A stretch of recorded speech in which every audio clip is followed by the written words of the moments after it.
And that's why, ladies and gentlemen, I'm wearing this shirt in particular. It just looks like a regular white shirt.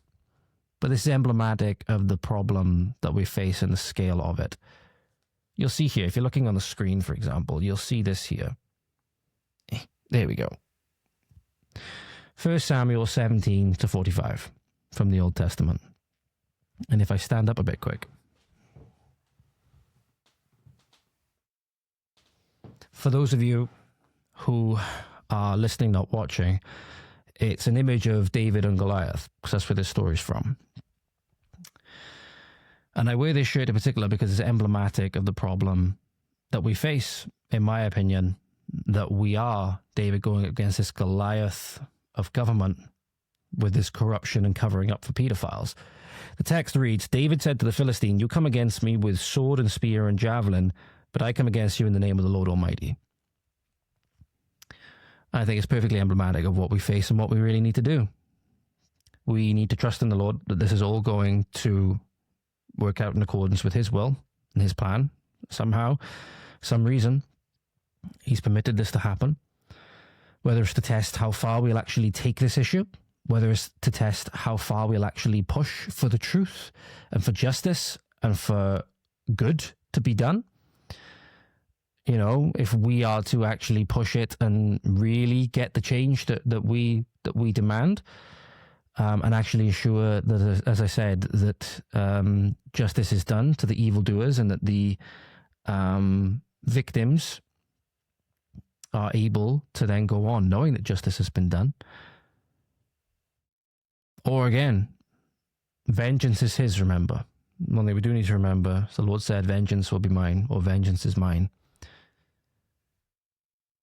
It still doesn't change the fact that this, us turning away from this, is where a lot of things have gone wrong for us, whether it's in our communities or whether it's all of these things.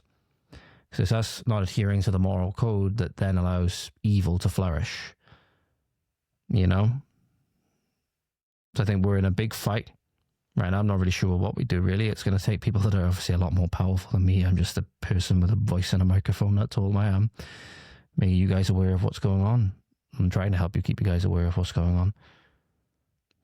But let's bring it back to problems at home, for example. As we round up today, I want to leave you with some things that were said by our establishment, which is where our focus needs to be. Because ultimately, everything regarding the Jeffrey Epstein stuff, much as we demand justice and stuff like that, because all of us have daughters, you know, or at least we will in the future. Many people have daughters.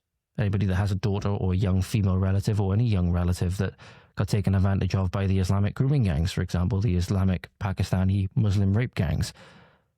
It's a problem that resonates with everyone because of how evil it is. And make no mistake, the establishment is not on our side. I think the American people are learning that a little bit as well. And we certainly should learn that from the remarks that have recently been made by the quote-unquote king of this country, the Grand Mufti, Charles, and Angela Rayner. So I'm going to read Angela Rayner's first, because this is really, really disgusting. So yesterday, Angela Rayner posted about something known as the Srebrenica genocide. Now, I've never heard of this.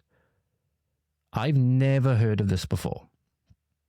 The Srebrenica genocide, apparently it's the 30th anniversary where over 8,000 Bosniak men and boys were killed in July 1995 by Bosnian Serb forces.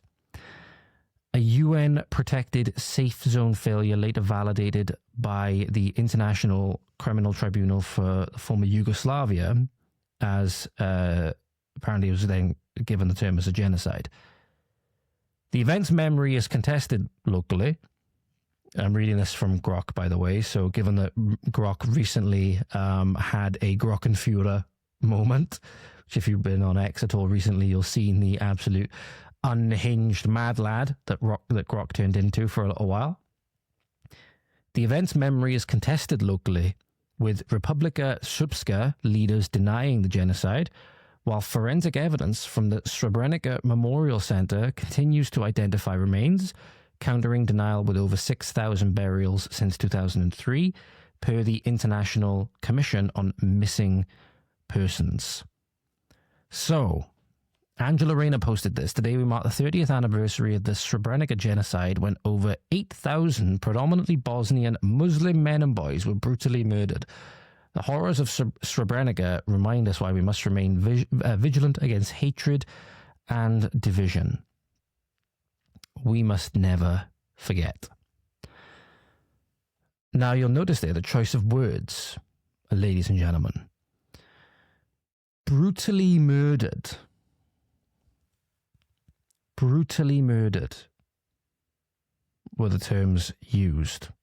I think you could potentially say rather accurately that they were used by the sounds of it, right? However, I just want to go back and find the post a moment, because it's a stark change from how you'll see these people like Angela Rayner remember things like the 7/7 attacks.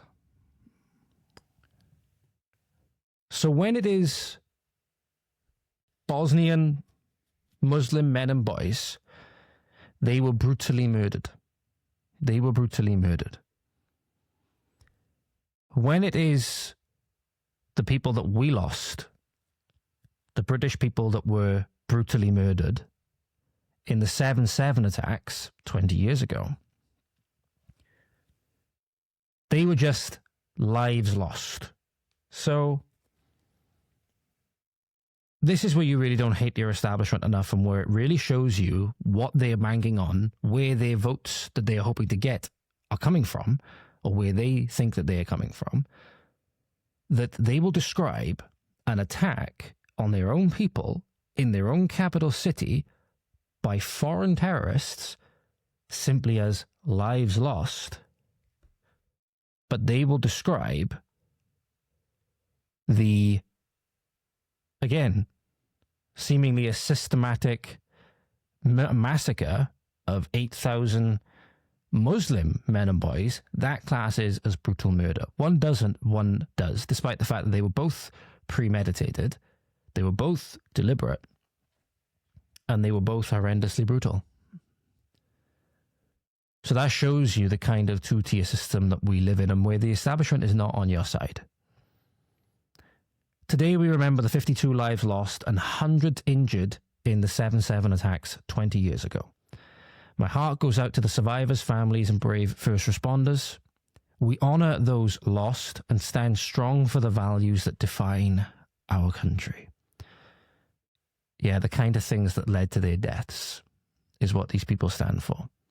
Because like the victims of the grooming gangs, you could argue that they were sacrificed on the altar of multiculturalism and diversity as well. Because it all stems back to Blair's open border agenda. And you could even trace it back to Clement Attlee with the Nationality Act and stuff like that. But again, when it's British people that are killed, we're very sorry about the lives lost. When it's Muslims that are killed, brutally murdered. And the King recently made a statement regarding the 7/7 attack. The Grand Mufti of London said that today, as we mark 20 years since the tragic events of the 7th of July 2005, my heartfelt thoughts and special prayers remain with all those whose lives were forever changed on that terrible summer's day. While the horrors will never be forgotten, we may take comfort from the way that such events rally communities together in solidarity, solace, and determination. It is the spirit of unity that has helped London and our nation heal. As we remember those we lost, let us therefore use this 20th anniversary to reaffirm our commitment to building a society where people of all faiths and backgrounds can live together with mutual respect and understanding, and always stand firm against those who would seek to divide us. Like I said, I believe it was in the last episode, I'm sorry, monarchists. It's over. It's over. The king, using the 52 that were brutally murdered by foreign Muslim terrorists to further this multicultural diversity utopian narrative, is not only just disgusting and pissing on their graves, but it is dangerous. It is extremely dangerous. Because it shows weakness. It shows more and more weakness. And that's going to make the people that did the 7/7 attacks more emboldened to do it again.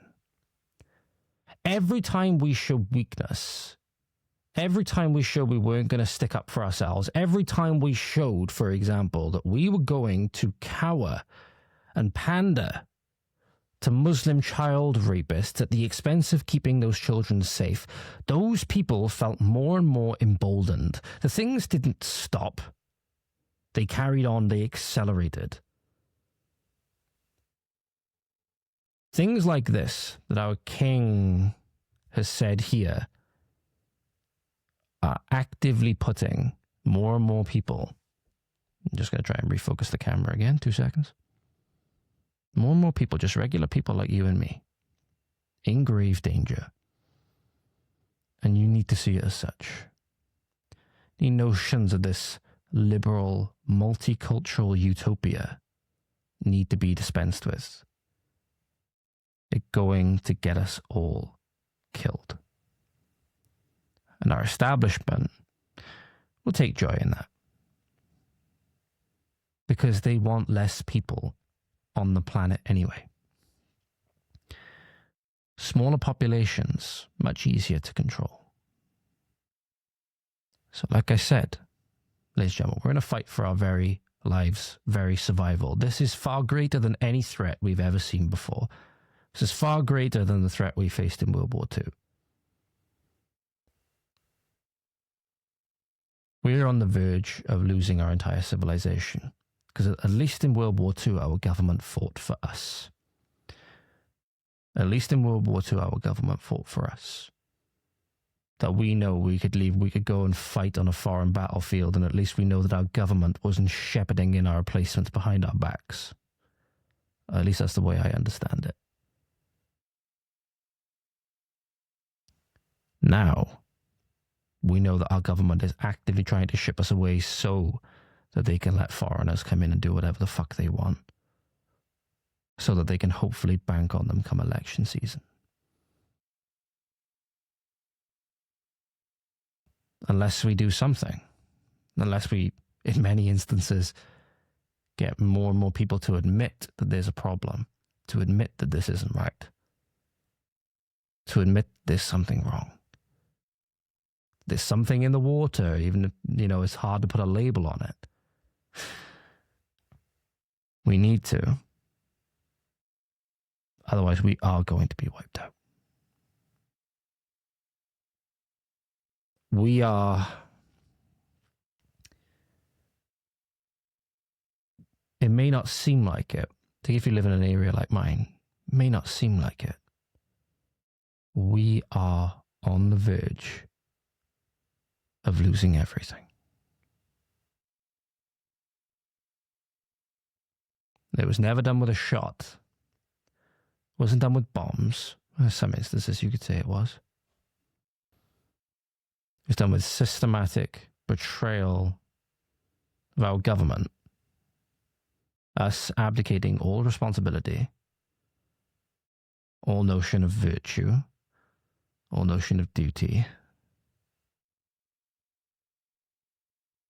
Deciding we were going to go to sleep. When that we really need to wake up.